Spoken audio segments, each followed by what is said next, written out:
The following program is intended for mature audiences. Football fans, the time is now. Give me a hell yeah! For the football show you never knew you wanted. Ladies and gentlemen, this is the Broken Helmet. Coming to you live on tape on this Saturday, January 17th, 2026. It is the Broken Helmet. Rich Eggy here behind the wheel. And to get in touch with the show, you can reach us at brokenhelmetshow@gmail.com or at brokenhelmetpod on X. So we have arrived here at the second to last week of the NFL season. It is the divisional round. It is the divisional playoffs, 4 games lined up over the next 2 days. 2 games here on Saturday, 2 games on Sunday. Leads us into the AFC and NFC Conference Championship games. Take a break for a week, and then it is the Super Bowl. So, what do we have lined up for Saturday? We've got 2 solid games. We've got 2 solid games tomorrow. I don't know if any of these games you could really consider a stinker. They're all pretty good. Right? I mean, maybe with the Texans and their offense kind of sputtering, maybe that first game on Sunday is a little If you look at the spreads, they definitely think tonight's Seattle-San Francisco game is going to be meh, which I'm not quite so sure about. You know, I think it might be closer than some people think, but who knows? I have been wrong. All year, I've been wrong. So we will see once they finally hit the gridiron here tonight, this afternoon, actually, and then tonight, and continue on tomorrow to see who are they going to be the Final Four of the NFL season. So we didn't get a game in last week. I actually did record a game. Didn't get a show in last week. I did record one, but as I fired up the mics and I got ready to do the show, I hit the microphone mute button on EV Mux in the studio that I use here to record. Played my intro, and then as we went into the show, I did not hit the microphone button back on. So about 35 minutes into the show, I realized, guess what? There's no audio. I didn't hit the mic. And so we ran out of time, and I could not record another one and get it up. It did not matter because I had the Eagles everywhere last week. So that did not work. But again, you want successful podcasts. Really, a routine broadcasting schedule is one of the key factors in check marks if you want to have any kind of success.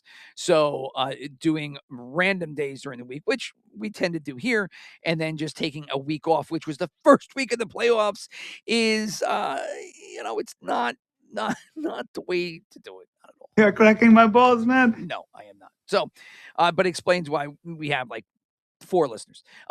Anyway, here we are in the divisional round. We'll get into this. We will look back and update you as to where the bankrolls are currently. Then we'll go into the Saturday games, the Sunday games, and then get into the bets for this week. So those unfamiliar with the program, we, at the beginning of the year, create a $10,000 arbitrary, fictitious bankroll.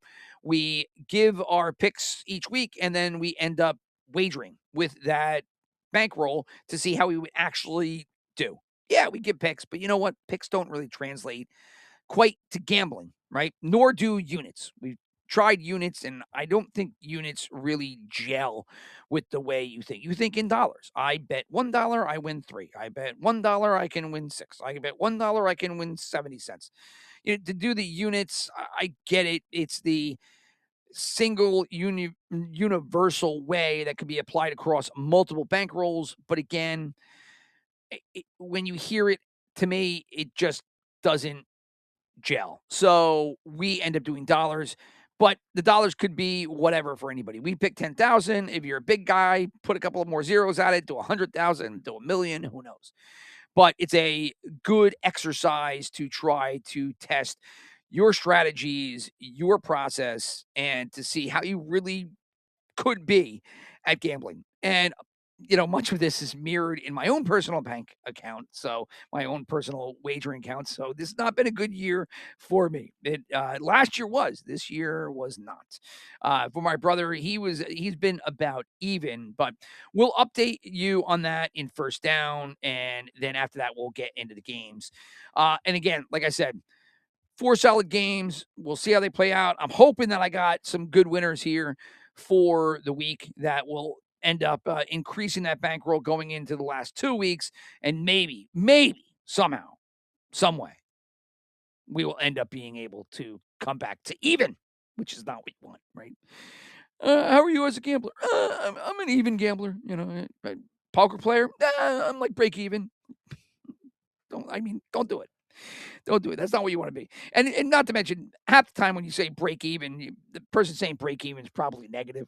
So, but here, you don't want to be a negative gambler, right? Sure, for fun and enjoyment, but look, anything you do, you want to do it the best you can, and you want to be good at it. So, unless you just got money to throw out the window, in which case, go do whatever floats your boat, gets the engines running and everything else. But we try to have some kind of value to the show because we're not NFL experts. So nobody's tuning in here and being like, oh, you know what? They sit on the sidelines and they watch it and they break down all 22 and they give you great breakdown of routes. No.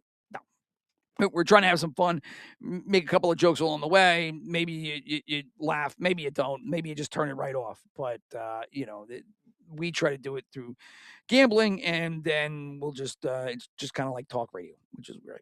Anyway, I'm vamping for no reason. I'm boring the shit out of myself. So let's just get into it here. First down. Like I said, we start with a review of the bankrolls. We'll do that real quick. As you can see here, starting the season, we both had 10,000. My brother currently is about 200 under that. He ended up winning the NFC North bet he had with Chicago for his long season bets. So that got factored in. He's right under his 10,000. So he is, like I said, a scratch golfer. Me, I am not a scratch golfer. I am more or less like I've dug a 6 to 8 foot hole and I am like currently laying in it right now, as I have a measly 3,000 left out of my original 10,000, which is not great. And you can see that because I do calculate the margins, and down below you will see that that margin percentage is a big fat red number that has a 7 as the tens digit and a 0 in the ones digit. And so that is a negative 70%. It has been, like I said, a horrific. Ugh, I wish I had a throw up drop because that's what I would do. But all year long, I just kept watching as one leg of my parlay would go and one leg of my parlay would go. And this can't be happening. But it was. And then I'm thinking to myself, maybe I shouldn't just be so heavy on parlays and teasers. And then I would just wake up the next week and do the same thing. And I am in so much pain right now as I just looked at a dwindling bank account. So that is where we were at last week, which is the show that got kaput by me not turning on the mics. I had bet $360 and I lost it because I was in all over on the Eagles, and the Eagles obviously at home against a completely banged up, depleted 49ers team who lost Kerry Kittles. Jesus, I'm really going back and changing sports. But Kittle. Oh my God, George Kittle. Oh my! Did I just completely forget Kittle's name? I got Kerry Kittle stuck in my head. It's not Kittle. It's friggin'. It's not even Kittle. It's George Kittle. It's George fucking Kittle. Whoa. Whoa. I really have no explanation for that at all, outside of the fact that just my brain stopped working when it inserted Kerry Kittle of Villanova and New Jersey Nets fame. It shouldn't even be fame. It wasn't even that good. But he got stuck in my head, and then I couldn't forget who George Kittle was. I couldn't remember who George Kittle was. Well, anyway, George Kittle blows out his Achilles in the middle of the game. And even at that, it didn't matter. San Francisco came out and pulled out the win. So that cost me my $360 because I had them spread out across those 360. And so that was no good. So that was the update. Let's just get into friggin' the games today. Second down. I was so happy to get here to home base, right, in my house, because the past two shows that I did, not the one that I recorded and forgot to hit the mic, but the two before that down in Florida, I was not happy with the product at all. I was away. I was trying to do it remotely. I didn't like the way that it sounded afterward. I was fumbling around with the EV Mux program. I really got to work on hotkeys. All these studios, they have all these different settings to help you navigate throughout, hotkeys, and then you can buy stream decks and all the rest of it. This is the first year that we've actually incorporated video and overlays here into the program. Historically, it's been all audio because I came from a radio background, and that's kind of what I liked and knew. And so we've stuck with that. And then finally, it just got to a point where, look, everybody and their goddamn brother and sister are doing video along with the audio. So yeah, sure, it's great that you can do the radio format and that's what you like, but you really should kind of step your game up here and keep up with the Joneses if you're going to do it, right? If you're going to do anything, do it right. And so try to incorporate video here in 2025, now 26. And, there have been some struggles along the way as I have tried to get comfortable with how to navigate and kind of be the director on top of being the host, which I know a ton of people do. For me, it is year one, so I think one of the things that I look to for next year is try to work on the hotkeys, maybe get a stream deck so that I can kind of hard code some of these transitions, and then with the flick of a finger be able to shift and not worry about, oh, where's the mouse, I gotta get over here, in and out. Anyway, I got all excited to be in my basement is what I was trying to say, and get away from the junk that I had put out the past 2 weeks. And here I am still fumbling with buttons and, vamping for no reason. I'm trying to get ready to get into this down and that down, and terrible. You're terrible. You're terrible. Anyway, here we go. Second down, we'll get into the Saturday games. The first game, we will fly out to Denver, where we have the Broncos hosting the Bills. This game will be at 4:30 today on CBS. It is going to be 34 degrees out in Denver, so cold, not frigid, but cold. Doesn't matter to either team. You're talking about Denver and you're talking about Buffalo. They both play in the cold, so who cares? On the broadcast, you're going to get Jim Nantz and Tony Romo. Tony Romo, who has just been dying I wouldn't say slow death, but all of that goodwill that he had not purchased, but earned in year one, year two, where he's calling plays. It is all kind of gone away, where now you just have Tony sitting there just speaking nonsense. And now there's people doing characters of him on X, and he's just become the butt end of a ton of jokes. And that being the case, you would imagine that Tony Romo's run as the number one color guy is probably coming to an end. I mean, I would think sooner than later it'll be Nance and somebody else, or maybe just Nance retires, which I don't think he will, but there will be just a change of the number one broadcast crew, because I don't know how much longer you can keep Romo in that seat with the performances that he's been given. Jim, could be a run or it could be a pass. We'll have to see. This is why we like the game so much. Just all like over the top garbage. Ooh, Jim, he was open there. He was open there, and I think he missed him. He unfortunately missed him. Okay, anyway. So they'll be on the call today. Currently, when you look at the lines, the Broncos are a 1.5 point favorite here at home. The Sharps will be coming in on Denver. Meanwhile, 69% of the tickets and 64% of the money pool will be in on the Bills. Over under in this one is 50.5. It is the highest point total for the week. And so then you come and look and you consider, what are we really looking at here? You're looking at a Buffalo team who really is kind of super banged up. Wide receivers are just have been trashed. Lost 2 more last week.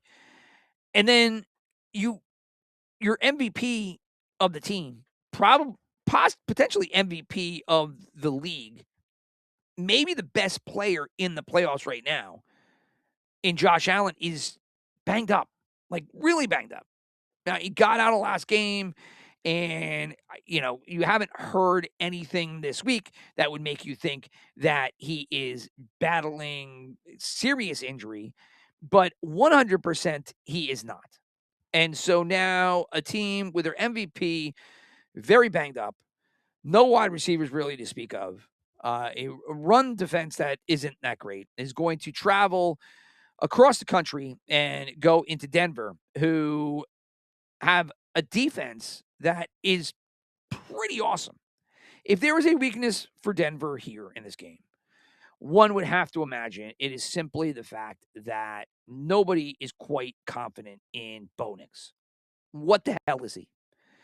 Is he a fantastic quarterback as he shines from time to time? Or is he what I think the majority of people think he is, which is a very average quarterback who has a tendency to put up awful performances quite frequently? So, and somehow gets bailed out one way or the other. Now, they had to make a play for a quarterback, and so they did in last year's draft, and they have had success with Bo Nix since. So it is a check in the positive column for Peyton and what he has been able to do here. In this game, I think that even if you were to see Nix throw up a complete stinker, I just don't know if the Bills have much left in the tank, because they have really been pulling this out on fumes. It's been all Josh Allen, and he could easily do it again. Easily pull this off again. He's played that spectacular. It's just a lot to expect, because at a certain point, it breaks. And, you can't foresee that. It's just a guess. But I don't know if the Bills are going to be able to get any kind of help from Cook, NFL's leading rusher. But in this game, he's going up against a pretty stellar run defense. So if the Broncos get in there, play great defense, shut down the run game, you're putting all the onus on Allen yet again to try and get you the win. And unfortunately, that's a big ask on, bad wheel, just with nowhere else to turn. Again, not saying that he can't do it, but I do not see this game coming in for Buffalo. So my pick here is going to be the Broncos and the 1.5. Now, want to look specifically at the wagering for this game.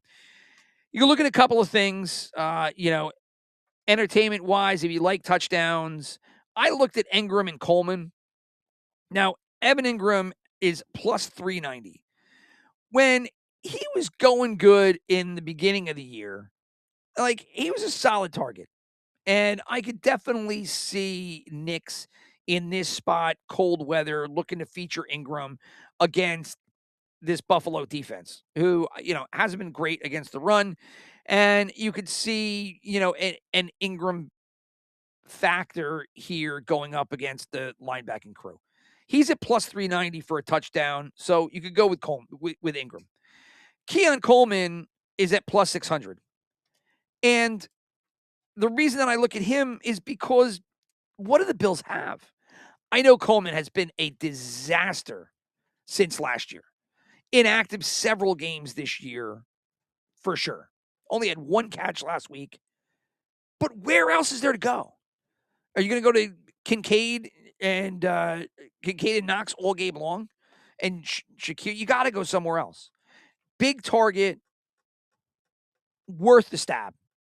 You're talking about plus 600. So I think Coleman is a good spot for touchdown. As for the passing props, the only one I really liked there was Allen. To get positive odds on him, you've got to go over 225 yards, which again, if Buffalo's going to have a shot in this game, they are most likely going to have to ride Josh Allen. And 225, I think, is completely achievable there, and you get positive odds for that. So Allen over 225. Receiving, I didn't know where to look in this one because I don't know if you could pick either team and tell me, oh, yeah, well, they're going to feature Shakir or Knox, or I mean, it is very potluck in terms of the receiving props. The one thing that I did like is I could see Nick's first game back, well, not first game back, but they had a bye week. So this is their first game off of a 1 week layoff. Looking at if Buffalo gets any kind of pressure on the defensive line, or if it's cold, or if they're just rusty, what do you end up doing trying to get off the schneid? Check down Charlie, right?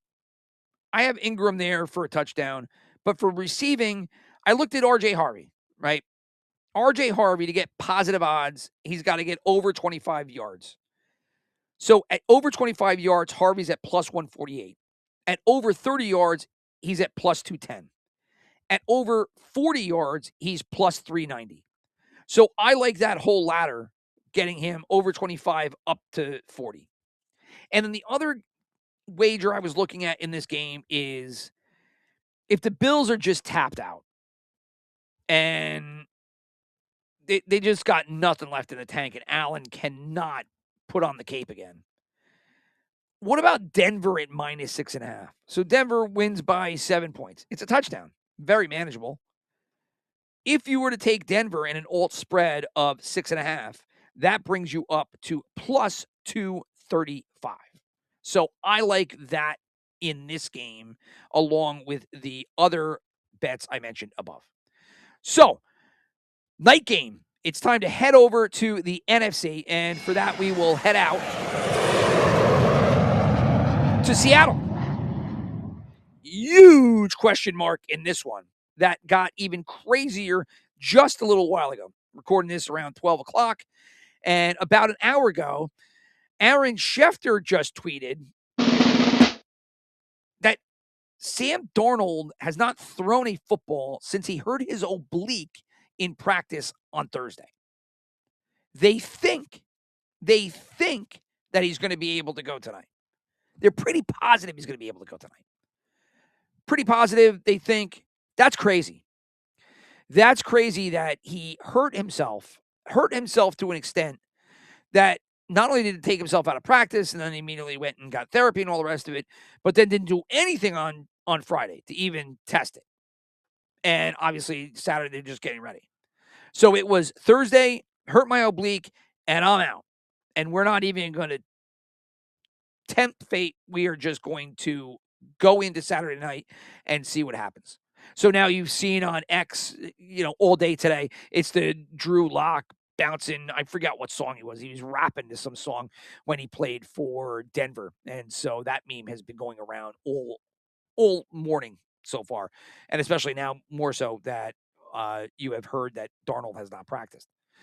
So it is a big question for Seattle as they host the 49ers, who, like I said, lost George Kittle last week, not Kerry Kittle, and I remember that as George. So they lost Kittle last week. Warner did not come back. So you are still talking about a 49er team that is, rather banged up, but has been performing fantastic given their current roster. And that is why you're hearing all the talk about Saleh getting another head coaching job. That is why for years and years and years you've heard about Shanahan being one of the top 2 best coaches in the NFL, top 3. What do you want? You want to do Reed, McVay, and Shanahan? Belichick. We would take him out, but their performance has proven why you have heard what you have about those 2 coaches, right? And I think Saleh's gone. Saleh will take a gig somewhere else. But here they go in to Seattle, 7-point underdogs. So the 49ers, who won on the road last week, surprised the shit out of all Philadelphia fans, shocked me because I had them everywhere, are now going to be 7-point dogs going into Seattle. Why? Well, it's pretty easy. Week 18, they have a chance to be the number 1 seed. They are at home. Seattle's got to come to them, and it was a slaughter. It wasn't close. I liked San Francisco in that game, and I'm watching it, and I just said to myself, man, this is the game that proves how bad you've been all year long.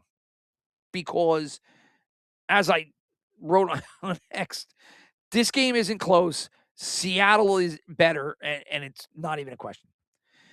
And so I think now that Seattle is home, I mean, and you look at this, why would San Francisco, who's more depleted than they were before, now go on the road and perform any better? And as a result, you have a 7-point Seahawks spread. 43.5 is the over-under. There is no sharp lean, but oddly enough, even though Seattle destroyed San Francisco a couple weeks ago, 49ers lost Kittle, and they're on the road, they have 75% of the tickets and 69% of the money pool in on the 49ers for this game. It's crazy. It's crazy that that is currently the lean, much like the Bills out in Denver. So this game will be at 8 o'clock tonight. Like I said, in Seattle, weather is fine, 43 degrees. You're going to get Kevin Burkhardt and Tom Brady on the call. Kittle, like I said, is out. Warner is practice all week, but he is not going to suit. And obviously the biggest injury question of the week is whether or not Darnold is going to go with his oblique injury. I wrestled with this again because I really want to go with the 49ers here. I can't help it. I have hated Darnold all year long, and it really hasn't mattered. And I think that's why I just checked the line just before, the 7-point line has not moved, because this game is going to be all Seattle, all running game, all defense. That's how they're thinking this is going to play out, is that they're going to run all over San Francisco. They're going to do whatever meaningless, through the air offense they're going to have to contribute. Go to JSN, the rest of it. But the 49ers just are not going to be able to keep up with a defense that is, probably right below the Texans. Texans have the best unit in the division championships here with their defensive talent. But I guess the Seahawks probably come in before them. Do you take the Seahawks defense or the Bronco defense? I'm probably taking the Seahawks defense. So I don't think that the 49ers are really being given any kind of chance in this game. But I'm going to take them. I'm going to take them with the 7 points. I don't know if they're going to win, but I think the 7 points is a lot of points for Shanna and Salah, who are going to try and do their best to give their players some kind of chance to stay in this game. And Purdy has been good. In spots he's looked terrible. I shouldn't say he's been good because he hasn't looked great in certain spots. But I think that the 49ers will be able to stay in the game enough to cover the 7 points. So 43.5 is the over-under for this one. You want to look at specific bets, go to the touchdown market. I like San Francisco's defense. Drew Lock, Sam Darnold, either one of those two are in there. The San Francisco defense is getting plus 1,200. Pick 6, fumble return for a touchdown.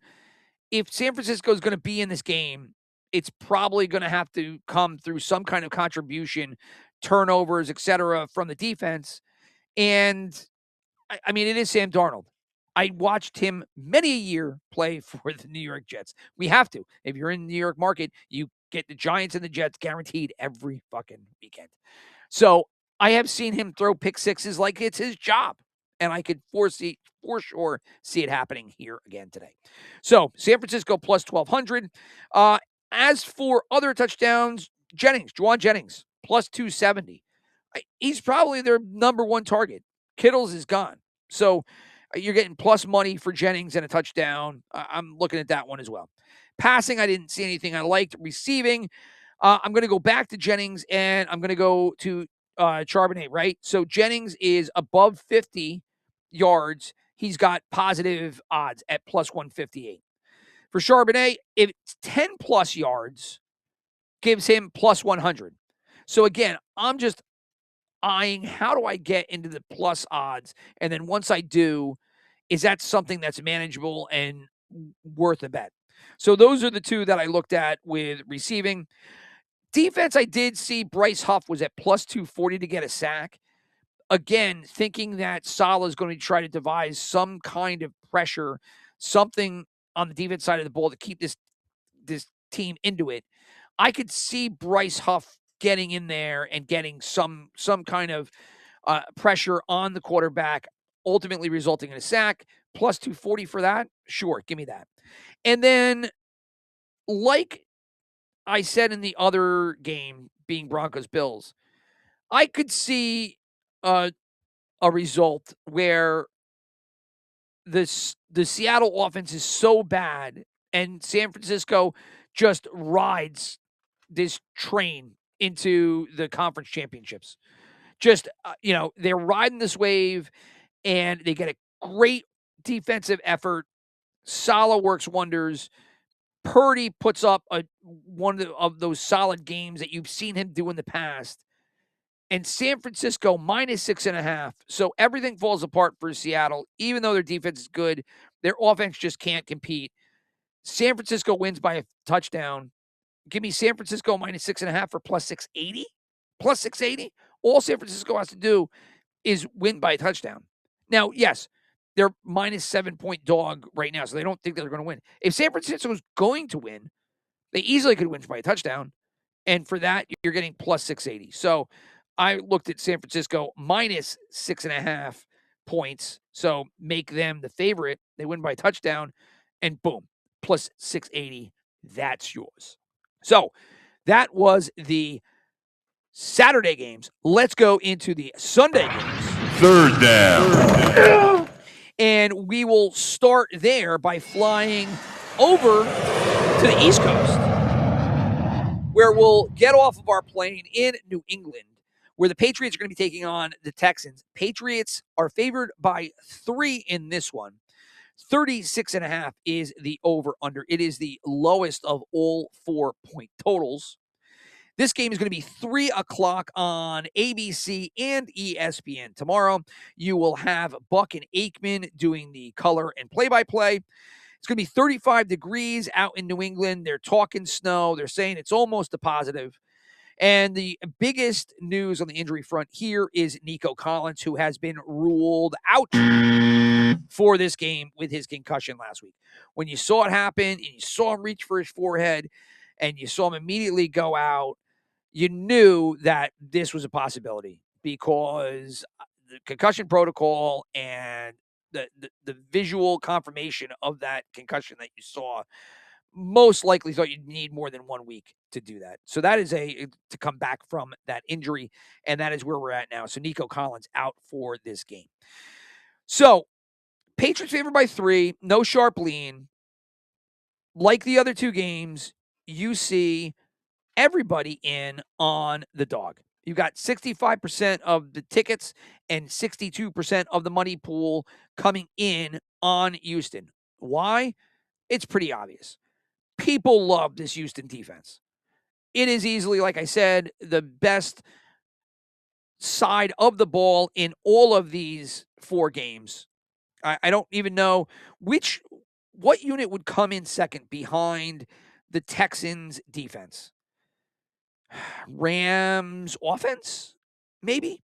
Rams offense, Seahawks defense probably come in, but the Texans defense is the peak of the mountain right now. And they single-handedly destroyed Pittsburgh last week. Now they go in against a Patriots offense that has been efficient, but people have really been critical of New England because of the opponents that they played. and how it has not been, your murderer's row that they've knocked off here on their run. I don't know if that's really going to matter, because I think the biggest issue to me is that CJ Stroud has looked really bad in these playoffs. He's looked really bad for a little while now. And you're now going to go on the road against New England, bad weather, and you're going to be out your number one receiver. Now, Nico Collins was out, a bunch last week, but it ended up not becoming that big of a deal because, like I said, that game was won by their defense overpowering an old, ancient, crippled Aaron Rodgers. That's not the case here with New England and with Drake May. I think the Patriots take this one home. I really do. I think that this might be a rough one here for the Texans offense. And as good as their defense might play, I just don't see them staying in this game. Patriots minus the 3 would be my best bet of the week. This is the game that I'm probably the most confident of all of the games, is the Patriots taking this one home. You want to look at prop bets that are out there.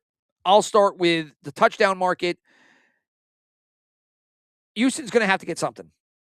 No Nico Collins. Where do they go? Christian Kirk had a good week last week.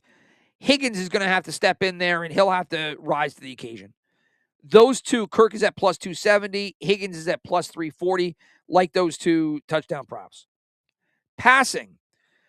I think it was both at 200, maybe Stroud was 225, but the first positive odds for both Stroud and May. Stroud was plus 114, and I think he had to be over 200. It might have been 225. Check your local listings. And then May as well. I like those two and their first positive odds, which was around 200. Receiving. I liked Higgins. Higgins 50 plus got you plus 146. Kirk 50 plus got you plus 162. And Hunter Henry here, snow game. Henry has had multiple games this season that has seen him become the feature.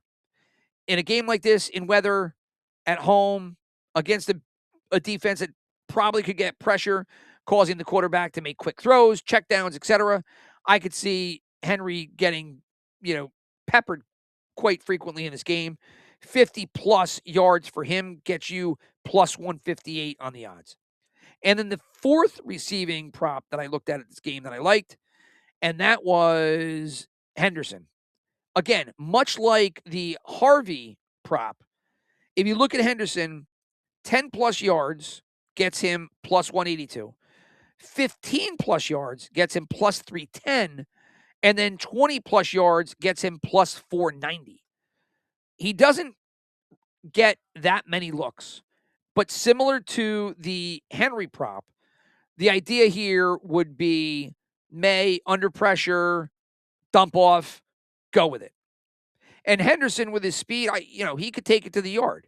And you're looking at if you ladder those three, if you're going to bet 10, you might as well bet 10 and 15.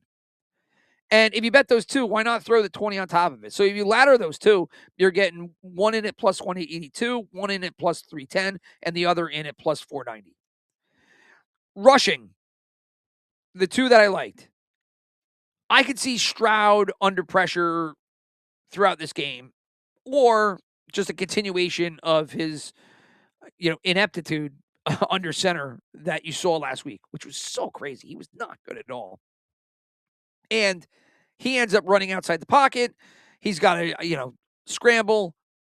15 plus yards gets you plus 154. So I like that. And then I mentioned Henderson out of the backfield. Well, why not Henderson on the ground too? 40 plus yards out of Henderson gets you plus 108 for his props. So those are all of the prop bets I like for that game.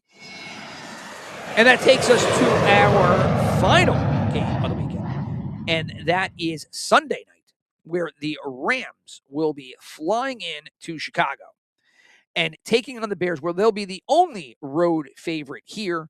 Rams currently minus 3.5 against Chicago. 39.5 is the over-under. The Patriots-Texans was the lowest over-under of the week at 36.5. This game is at 39.5, so a field goal better. It's going to be cold. It's going to be a cold one here. This game is going to be 6:30 on NBC. You're stuck with Collinsworth. Thankfully, you got Tirico, and he's awesome at what he does. Game's going to be frigid. 20 degrees, possible snow, and heavy wind in spots or gusts. So it's going to be a weather game. It's going to be late at night. So, I obviously the temperature will start to dip as the game goes on. Currently, you got the sharps in on the Rams. You got 67% of the tickets in on the Bears, and then 68% of the money on the Bears. So you've seen the same layout here throughout all four of these games. Sharps on the favorites, tickets and money, almost even at mid 60% on the underdog team. And that didn't change here. So Chicago has gotten in here, and kudos to Chicago. Let's give them a round of applause. Because they probably shouldn't be here, right? They probably shouldn't. They should have lost last week. And I think I talked about it with my brother maybe 4 or 5 weeks ago, but there was a stat where they took all of the teams and changed their records in one-score games. I remember mentioning the Giants shot up, the Bears sank. And that led into me making fun of Dan Orlovsky, who made this big stink on X about, their early down rush efficiency has led them to this fantastic record. And it was like, fuck, bullshit. I'm not saying that their rushing efficiency or early down rushing efficiency didn't contribute to their record. Obviously, it did help. But what had gotten them to where they are right now, which is the divisional round, is that they pull out these games. They pull out these one-score fucking games. And last week, not only was it a one-score game, but it was another one of these come-from-behind wins at the very end. Now, are you going to get on board with the Bears and Caleb Williams for this game here against Sean McVay and the Rams? You could make that argument based on the fact that last year, the Rams should have beaten the Eagles. They didn't because that game was in these same conditions. Shitty, cold. I think there might have been snow. Had that game just been like 5 degrees warmer, I think the Rams beat the Eagles and they end up going to the Super Bowl last year. Here you have the same situation. So if you're going to make a case for the Bears, I think the case to be made is that the Rams don't perform well in the cold weather. Even if that's the case, the Bears have to perform better than they did.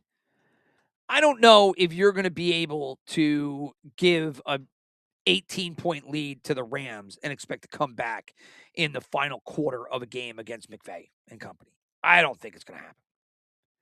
So if you're the Bears and you want to win this game, I think that Caleb Williams is going to have to play unlike he usually plays, which I am not a fan of. Playing out of structure constantly, running around, extending the play, making a foot. He's got the best arm in football. Hands down. No argument. Best arm in football. Throw 80 yards without even moving his body. Just all arm. It's not going to work here. It's not. This is going to have to be a Ben Johnson orchestrated game plan that is able to maintain possession of the ball, try to eat up clock, get Caleb Williams to stay efficient, try to stay in structure, get a lead, and try to ride that out. They are not going to come from behind on the Rams. It's not going to happen. I can't see that happening. I just can't. I'm not a believer in Caleb Williams. He's much like Sam Darnold to me. I picked wrong against him all year long. But I don't like Darnold. I could come around on Caleb Williams if he developed a little bit more. I don't think that this is the year. I think he still has a couple more years of learning the ins and outs of the NFL and what you can and can't do. And I think this game specifically will show one or two key mistakes that ultimately cost Chicago in this one. So give me the Rams and the 3.5 points. As for the prop bets, touchdowns, I like Moore, I like Loveland, and I like Ferguson. Why? Because look, Chicago has to score. They're most likely going to score through the air, I would think, unless they get close, and then you're looking at Swift and Monangai. But Moore is plus 330. I know he was a little banged up, but he's going to play. Loveland, who has been red hot and has been Williams' featured target, is plus 200. And then Ferguson is plus 700. Ferguson doesn't get that many looks, but here you're looking at a crazy weather game, right? They cue in on Puka, they cue on Adams. Ferguson, who has been, caught a couple of passes here and there, is at plus 700. I like that happening.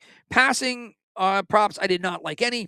Receiving, DJ Moore, 40-plus yards. He's come through in spots. Got better as the year went on. 40-plus yards gives you plus 172. Kobe Parkinson, plus 25-plus yards, gives you plus 120. Swift, 15-plus yards. So you're looking at dump outs out of the backfield, cold weather, etc., plus 100. And then, I can't do it. There was that X video that went around doing the Lion King thing to Manangai. 15-plus yards gives you plus 154. And then when you go to rushing, look, it's going to be a winter game here. And I think if you want to look at it, you can look at Williams, Caleb rolling out of the pocket, scrambling around. He does. He wants to. You're going to get some defensive pressure from the Rams line. So Williams, 25-plus yards gets you plus 146. And then Swift, again, he's had a good year. 60-plus yards gets you plus 116 for him. So those are the two games on Sunday. We talked about the two games on Saturday. That leaves one thing left to do. Fourth down. And that is our bets. Woo! Let's go. Let's go. Or if you've been following the show this year, let's not go. Let's run for the hills. Let's get the fuck out of here. This kid's going to fucking ruin it. Here it goes.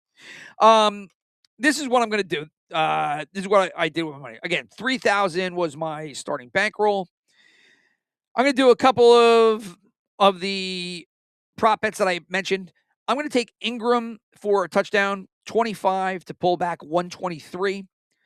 I am going to do the Harvey ladder. So I am going to do Harvey at each one of those yardage spots that I had mentioned.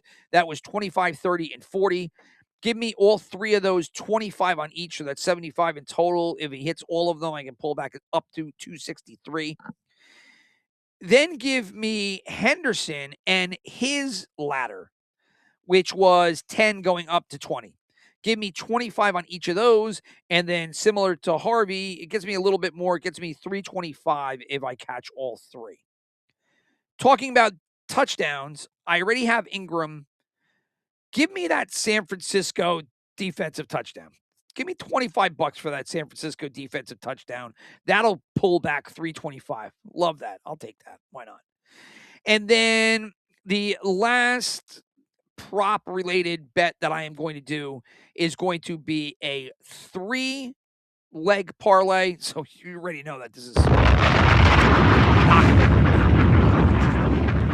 going to happen. Allen, Josh, over 225 yards passing. New England money line win. That's the game that I like the most. Get rid of the 3 points. Just give me New England to win. And then I had to find something else. You know what?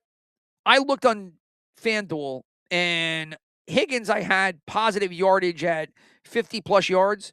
Their over-under for Higgins yardage was just 38.5. So throw Higgins over 38.5 yards. Those three put together is at plus 536. So give me 100 to pull back 636 in that one. Again, Allen over 225, Higgins over 385, and New England to win. And then I've got my three, these are the ones that I kind of like. Start with Denver. I like Denver minus 6.5.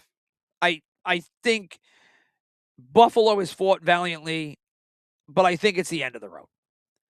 And I think that Denver at home, even with Bo Nix, who I'm not a believer in, is able to capitalize on just a broken Buffalo team at this point. So give me Denver minus 6. And then I'm going to put two bets in here. I'm going to take the San Francisco-Seattle game, and I'm going to do the same thing on both sides. I'm going to take San Francisco minus 6.5. I talked about that during the Saturday night game that I mentioned in second down. So Denver minus 6.5, San Francisco minus 6.5. Give me 100 there to pull back $2,574. And then, if I'm wrong, give me Seattle, but don't give me the Seattle in the minus 7. I'll pay for the extra half point. So the Denver minus 6.5, Seattle minus 6.5. Give me 100 to pull back 569. And so that's what I'm going to do with tonight's games. And then my biggest bet of the week, destined for failure, is going to be the New England Patriots money line and then the Los Angeles Rams money line. You put those two together, it gives you plus 131. Originally, I looked at San Francisco, New England, in the Rams and teasing them, which would have pushed San Francisco up to minus 13, and the Rams would have been getting 3, and the Rams would have been getting 2.5. And then I said, why even bother? Screw the San Francisco game. I'm completely and utterly wrong with it. I love New England, and then I just got to be right about the Rams. And yes, the Rams went in there, and they lost the game they should have won last year in Philadelphia because of the weather, and it looks to be crazy shitty there now. But I'm going to take Sean McVay and company over Caleb Williams. I just can't see it happening again. So give me those two teams. Give me $1,000 on that to pull back $2,341.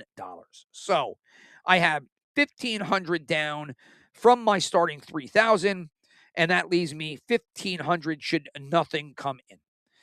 My hope here is that two-legged Monday money line parlay comes in. That'll put me back up to over 4,000. And then if something else hits here, we just, slowly build up. I mean, who knows? Maybe that Denver minus 6.5, San Francisco minus 6.5 would be huge, because that would be another 2,500 on top of that. And then, as you can see, things could skyrocket, or they could just come and cost me everything. So that is it for this week. Thank you for listening. I am going to punch out here, and then when I can gather up the results here, I'm going to try desperately to get a recap show in just for myself. I don't know you guys are watching, but that's fine. And for myself, but I probably won't get that done. But with all games wrapping up here tonight, and then you got the college game tomorrow, I'm hoping I can get that done either tonight or tomorrow and get that up there, and that'd be fun. So anyway, thank you for listening. Gamble responsibly, and I will talk to everybody soon.